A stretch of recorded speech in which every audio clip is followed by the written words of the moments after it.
परमात्मा फिर कैसी गहरी चोट इस आत्मा का लगाते हैं ताकि या कुछ फड़फड़ी ले ले, कुछ जाग जा, कुछ असर हो जाए इसका कुछ। ये एंटीबायोटिक है, ये कैप्सूल समझो परमात्मा की वाणी जो आत्मा को झंझोड़ कर धर देगी। और इसके ऊपर जो तीनों गुणों का ये नशा बना हुआ है या भांग पी रखी है काल के इस झूठे सुख की, इस त्रिगुणमयी माया की, इसे मिलने वाले लाभ की, तो या उतरन लग जाएगी, कुछ कम हो जाएगी, इसका नशा उतरेगा आपको। परमात्मा कहते हैं कबीर ये माया अटपटी और सब घट आन अड़ी, किस किस न समझाऊं या कुएं भांग पड़ी। आप इस सत्संग को छोड़कर अन्य सत्संग भी सुनते हो, उन सत्संगियों के व्यवहार भी देखते हो। नाम सत्संग का, कर्म सारे वही जो आम जन साधारण किया करता है। इसलिए समाज में कुरीतियां ना घट करके बढ़ती ही चली गई। ऐसे ही ये भ्रष्टाचार भी बढ़ता ही चला गया, दुराचार भी चरम सीमा पर पहुंच गया, अत्याचार, लूट खसोट, रिश्वतखोरी।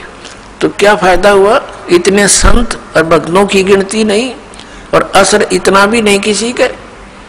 कारण क्या है कि वो संत नहीं, और संत के आदेश बिना विकार छूट नहीं सकते। संत का वचन में परमात्मा की दया होती है, उसके ही वचन से, उसकी सत्संग सुनने से प्रभाव बनता है। तो वो संत नहीं है, वो दिखे संत, क्योंकि ऊपर के दिखावे से या इस सत्संग वचन सुना देने से संत नहीं होता।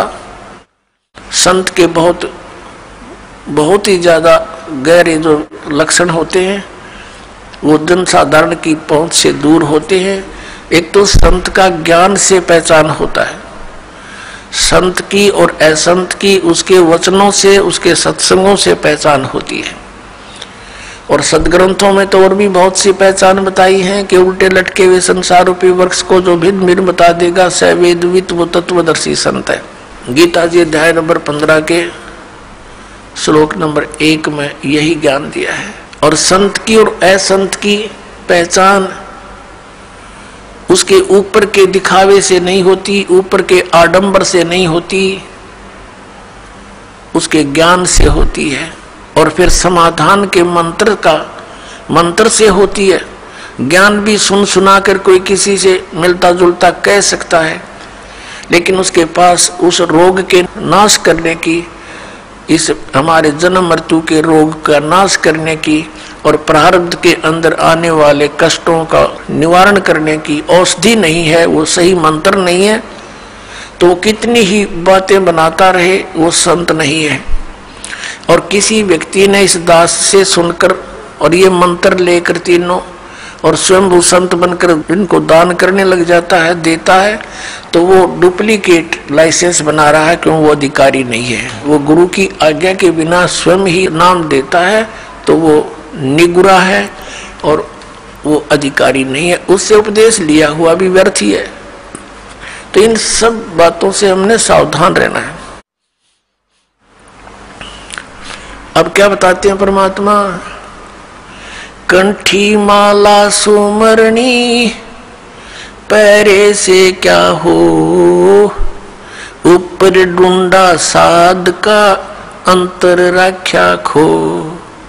ऊपर तो साध का डूंडा पीट रखा, जैसे कंठी माला तिलक दाढ़ी दूढ़ी बढ़ा रखी, लाल कपड़े डाल रखे, ऐसा दिखे जैसे बड़ा महापुरुष होगा, और अंदर भक्ति ना ज्ञान एक आने का। कहते ऊपर डूंडा साध का, ऊपर लोग दिखावा तिसा दिखे भाई, कति आदमी ने सोचा भगवान से मिल रहा होगा और अंदर खख नहीं उसके, तो उसका ज्ञान से पता लगेगा, उसकी बोली से पता लगता है।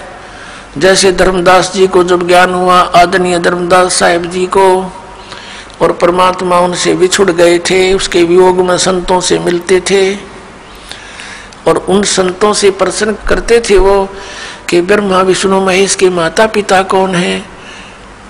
गीता जी अध्याय नंबर 18 के श्लोक नंबर 62 में जो गीता ज्ञानदाता किसी अन्य भगवान की शरण में जाने को कहता है, वो भगवान, वो परमात्मा कौन है, तो वो उसका जवाब नहीं दे पाते थे। वो वही बोली बोलते थे जो पहले बोला करते थे, ये तो अजरो अमर है, सर्वेश्वर है, महेश्वर है। तो उठकर चल पड़ता था कि ये संत नहीं असंत है। तो संत और असंत की बोली से पता लगे। कबीर परमेश्वर जी कहते हैं, खरना हो के हरी कबहू सिंह की खाल उठाए। यदि गधे को सिंह की यानी शेर की खाल पहना दी, ऊपर का कवर उसका, वो उस मात्र से सिंह नहीं बन जाता, शेर नहीं बन जाता, दिखता शेर है बिल्कुल। एक समय एक कुमार ने कुबद सूझगी, उसने कितने कोई शेर की खाल पाएगी पड़ी हुई, शेर मरा पा गया, उसने वो खाल खुल तार तोड़ लिया उसकी कितने काट पीट के, और उसने अपने गधे पर डाल दी, पूरी फट कर दी, और उसको रात के समय खेतों में छोड़ दे। वो जाके किसानों की फसल खावे, रखवाले देखे चांद की चांदनी में निकट जावे, क्या बढ़ गया क्या आ गया, देखे वहां पर शेर खड़ा फसल खा रहा, शेर सिंह, तो वो भाग ले बुरी तरह, गांव में आकर रुक गए, मर गए, शेर आ रहा, शेर आ गया। अब रखवालों ने उधर जाना भी छोड़ दिया कि रात में शेर आवे फसल खावे, काफी चर्चा का विषय बन गया। एक दूसरे कुमार को पता चला कि भाई शेर फसल तो खा नहीं सकता, देखते हैं कोई गधे पर खाल ना डाल रखी हो किसी ने। उसने सोचा कि भी चल पहचान करते हैं, गांव वालों से कहा भी चलो आज शेर पकड़ते हैं। वो कहने लगे नहीं भाई नहीं, उधर नहीं जाना।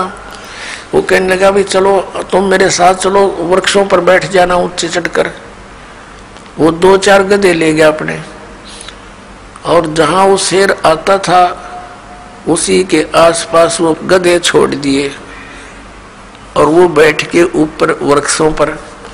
अब डर उसको भी था, कुमार को भी, कहीं सचमुच एक शेर ना हो, चलिए तो पहचान हो जाएगी, बेगा गधे ने खा लेगा और क्या होगा।